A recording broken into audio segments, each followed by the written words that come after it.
Welcome to Trading the Close. My name is Gareth Soloway here, Chief Market Strategist at VerifiedInvesting.com. So we have a lot to discuss today, guys, in this Trading the Close episode. I want to give you a full rundown of everything in the market today, which was significant. So first and foremost, let's take a look at the markets, how they ended today. Basically, what we're looking at is green across the board for the indices. You have the Dow up 75 points, the NASDAQ up 30 points, and the S&P up about 14 points. Oil fractionally lower. Remember, there was a bear flag on that flag pattern, and that looks to start to be playing out, although no confirmation. Gold slightly lower, and Bitcoin pulling back after yesterday's monstrous rally in the crypto markets on the Ethereum potential ETF. So again, here's your heat map, and remember, folks, on the homepage of Verified Investing, you can find all the heat maps, you can find the fear and greed indicators, the economic data, all of these type of things I've put together on one homepage so that you guys don't have to be searching all over the internet. Lots of great chart analysis as well. All right, follow me over here. Let's take a look at the S&P price action on an intraday basis. Number one, you could see we opened a little bit lower on the S&P today, and it was so light volume, there was no way you're going to keep it down.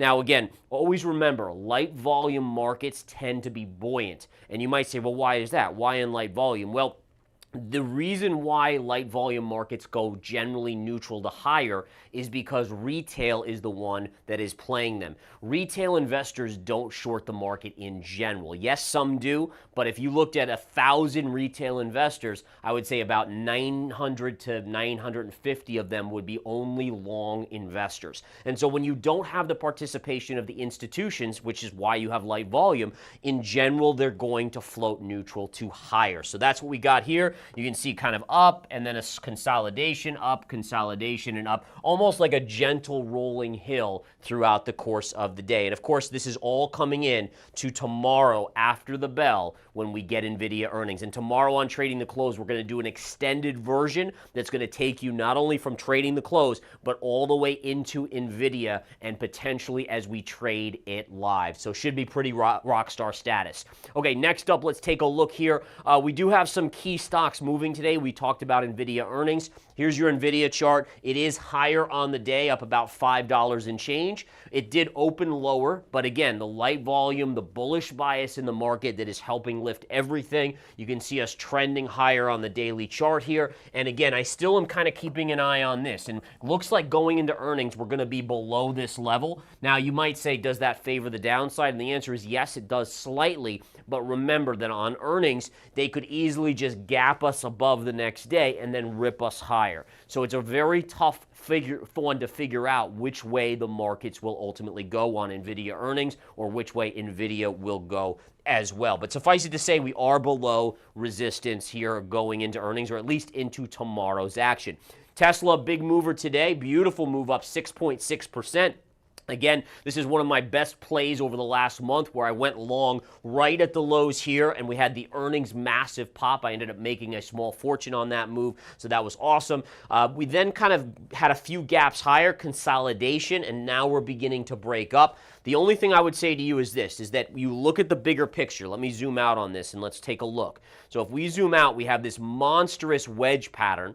And when you look at a wedge pattern like this, you don't really have a bias other than support here and resistance here.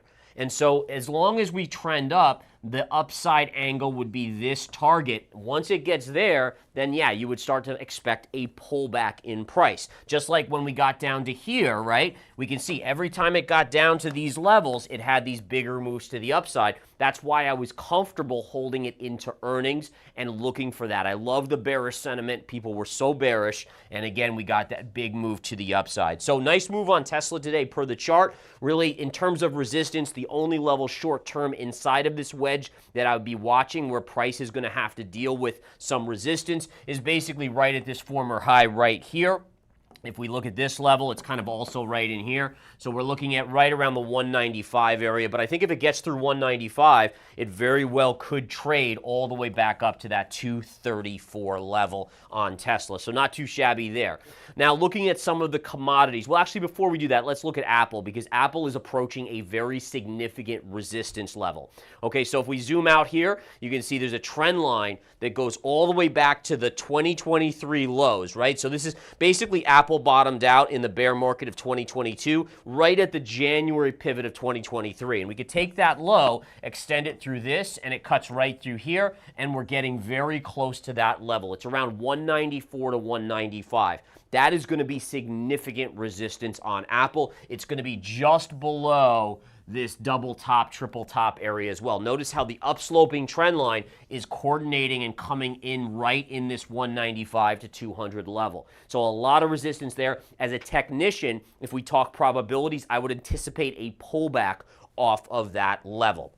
All right, now turning our attention to commodities.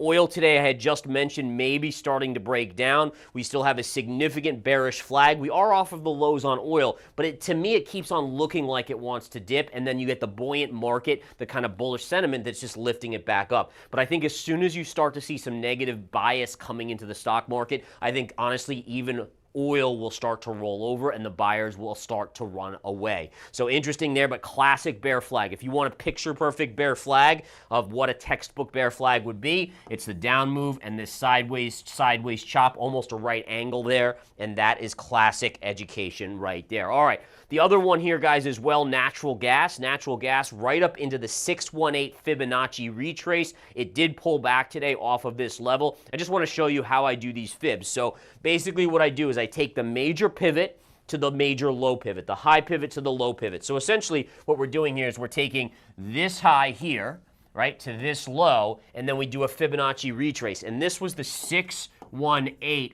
fib level, right? So again, that is a key thing to remember. And Fibonacci, again, I use these, we use them here in the trading floor at Verified Investing all the time. They aren't an end-all, be-all. I want to be clear on that. You want to have other factors in alignment. Like, for instance, look at this vertical move. Insane if you look at RSI, ridiculously overbought. But again, you add those together, and it does start to give you a probability that it's due for a pullback. I think there's more downside on natural gas from here, personally. I would expect that over the coming days.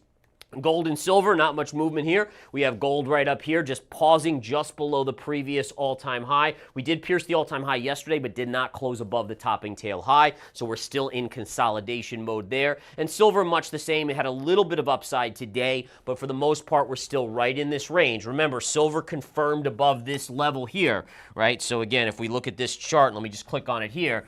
Here we have, and again, got to bring that up. There we go. So we have this confirmed level right here. So any sort of consolidation back here becomes a buy for probability's sake based on TA, and we would look for a move to the upside. All right, after hours, we have some earnings reports that are expected to come out. Toll Brothers and Urban Outfitters. Toll Brothers, if we're looking here, I don't know if the earnings are out yet. It's upticking a little bit initially. Honestly, almost no movement here so far, so we'll keep an eye on that. But again, Toll Brothers closing here and just upticking a little in the after hours. Again, doesn't look like it's come out yet, but I could be wrong. It's not one of the bigger movers. And then Urban Outfitters is another one here, down ticking just a little bit in the after hours on the back of potential earnings release. Again, same thing. It doesn't look like these are out just yet. It's only 4:04 after hours here, so 4:04 p.m.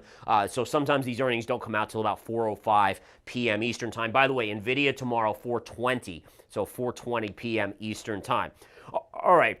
Aside from that, folks, again, just checking back on the S&P 500, going to the daily chart of the S&P, a nice little small green day, 13-point update on the S&P 500. And again, folks, the key here is this, is that I'm here to make sure that I can help you educate yourselves. In Verified Investing, that's our motto. Our motto is to make sure that you guys are able to find what you need on the internet, unbiased, data-driven. What are the probabilities? Not all these narratives that we're getting spun on social media or in mainstream media. Again, I look at it like being for the people or for investors, you guys. So thank you so much for tuning into this Trading the Close. We'll be back tomorrow with Nvidia earnings. It's going to be a wild one. Take care.